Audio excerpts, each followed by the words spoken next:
Get what's up, Pack Nation? It is Pack here. In today's video, I'm talking about the 5 most underrated badges of NBA 2K20. I'll describe what I mean in a second. Before this video starts, be an OG, join the Pack Nation, and subscribe. Let's get this video started. Before I start the list, though, I want to explain what underrated even means in this video. Underrated is to underestimate the extent, value, or importance of someone or something. For example, Pack Gaming, the YouTube channel. What I mean by underrated badges is that there's a lot of badges in this game, in my opinion, are like essential, non-negotiable. You have to have this badge. Badges like clamps are a badge, in my opinion, that you have to have. Badge also like Intimidator is also a badge that you have to have. You could argue Interceptor and Pickpocket are also in that conversation, at least for guards. Then you got guys who need Box and also Rebound Chaser. Like, there's badges in this game that like you can't even like argue. These are badges that you need to have in the game. Contact Finisher, all those badges.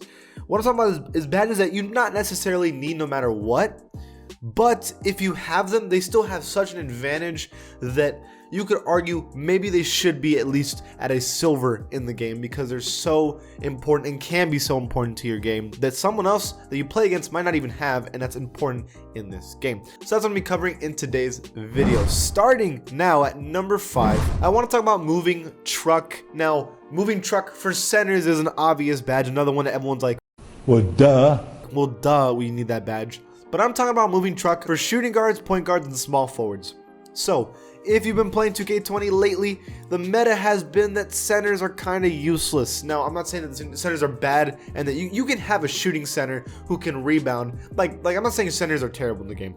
But lately, everyone's been kind of reaching towards, let's make just power forwards that are faster, that can rebound and shoot well, or small forwards. If that is the case, you need Moving Truck, and you need it at least on gold, because if you're going to go up against a center like an interior force that's going to clamp you up, you're really going to need Moving Truck for an absolute fact. Here I'm using it with my shooting guard, and there's moments where I do get kind of bullied around, but what you want to do is make sure that the person you're guarding picks up their dribble. Sure, you can pull the chair, and sometimes that works, but sometimes you give them a free bucket. I'd much rather take my gamble on getting Moving Truck, and even if you want, you can add post move lockdown with that, and really clamp up these centers that are trying to cheese y'all post move over and over and over again, and then y'all can beat them in a 3v3 or 2v2 setting by just destroying them at the 3-point line.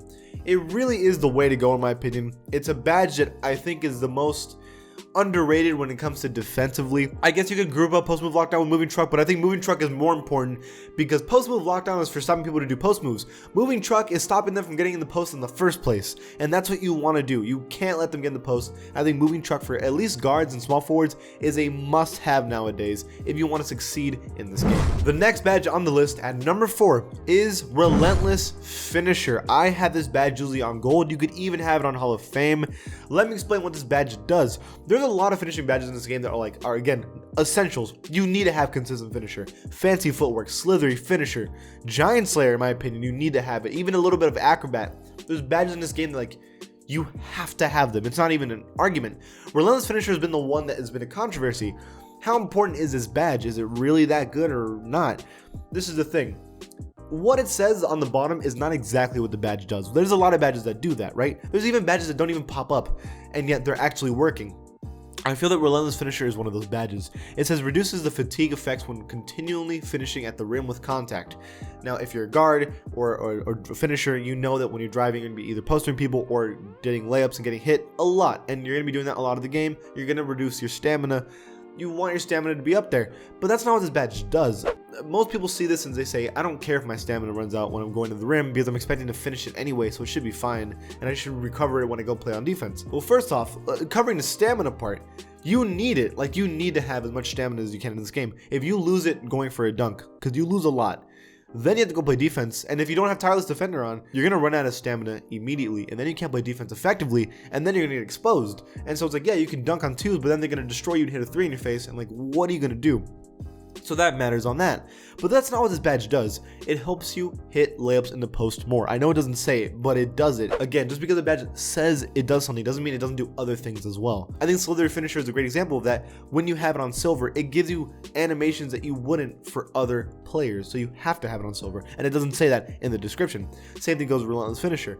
Attacking at the rim, I won't lie to you, there's moments where I feel like this badge could have helped me, and it didn't, and I used it and nothing happened. But then there's a lot of times I feel like it bails me out. So It really is one of those badges that I haven't at number 4 because it could be better, but it's way better than people give it credit for, in my opinion. This next one at number 3 is kind of a debate. It's Bailout on NBA 2K20 for playmaking badges. So if you play this game a lot, especially in 2s, you already know how important this badge is. Like, I wouldn't call that underrated. I think it's kind of more of it's only known to people who play this game a lot, but people who are getting into this game don't know how important Bailout really is. It took me a while to realize how important this badge is to you. Even if you have it just on bronze, it can really save your life. But I'd say silver, probably silver, maybe even gold if you really needed to, if you do this a lot. This badge is more than bailing you out. It completely changes the dynamic of the game. How many times have you played this game, first of all, and you're shooting and you accidentally press X and it passes on accident, and then you lose a possession after that? This game is about perfection. The point of this game is that you have to score every single time, because if you don't, you gave that team an opportunity to beat you. Like, this game really is about perfection, and Bailout is about that. If you're doing something that you feel it is a mistake, it can save your possession right there. How many times have I driven into the lane and I'm like, oh, this is such a bad shot in the moment. I press X and I get out of that situation and it saves me. It's such an important badge at times that can save my possession, save my games, and really helps us win games in the moment. You can be shooting a shot and you're like, oh, that's not a good shot. You can pass it out and then distract people to come up to help and guard you. And then you can pass it to your center, open for a dunk, or pass it to your teammate who's open in the corner for 3.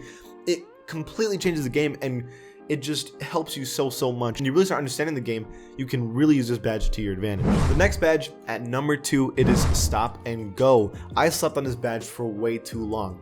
Let me explain why this badge is so important. So this badge doesn't even pop up for most of the time, so that's why most people think it doesn't really work. But no, it is actually a very important badge, and arguably one of the most important in the game, in my opinion.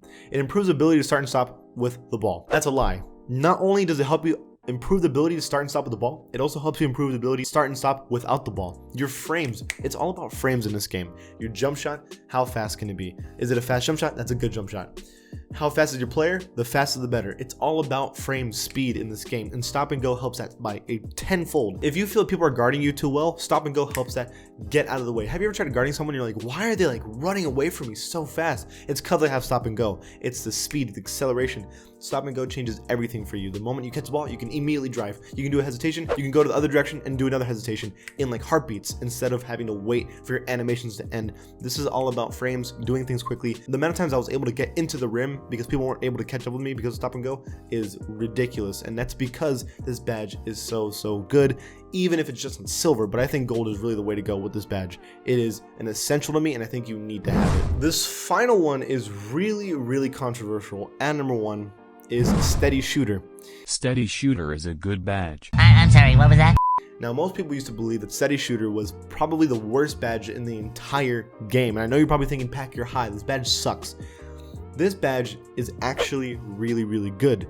Now let me explain to you why. I used to believe this badge was bad just like you did, because I made the same argument with Deadeye, right? I was like, why do you need Deadeye? Deadeye is only for people who shoot bad shots, and we don't shoot bad shots because we're winners. You're gonna make sure you get a good shot and make it, so you don't need Deadeye. But people who have lockdowns are gonna make sure that you have a trouble getting wide open, and Deadeye is a badge that helps you with that. But what helps you even more is Steady Shooter, because not only are you able to make contested shots, it reduces the penalty for shooting them by so much %, especially on Hall of Fame. So people who are closing out, people who are covering you by 30, 40%, you can still green it in their face. The green window is so much higher with Steady Shooter. Now here's the problem. All the people that see this are like, Pack, okay, that's fine, but my open shots get reduced. That's dumb and I'm gonna suck. It doesn't matter, because if you have a lot of shooting badges like Catch and Shoot, you obviously have Quick Draw, and so you have Range Extender. Let's say you have Hot Zone Hunter, and all of a sudden, and let's say let's put Quick Draw at gold and put Green Machine at silver, and let's put Steady Shooter at gold and put Green Machine at gold. You still have all these gold badges, and they're still all good for you. So you'll still make your shots. If you have Catch and Shoot, you'll still green it. You have Hot Zone Hunter, Range Extender, Green Machine. You're still gonna green your open shots as long as you know your animations.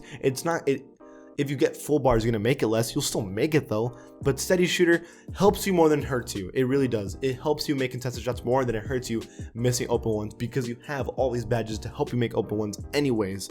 So Steady Shooter, in my opinion, is kind of like the secret of the NBA 2K20. It's like the dirty little secret of the game. It really is a good badge. It just surprisingly is. But that's it for this video, you guys. I know this is a little controversial, so what do you guys think? Leave it in the comments below. And if you like this channel, give it a sub, and I'll see you guys next time.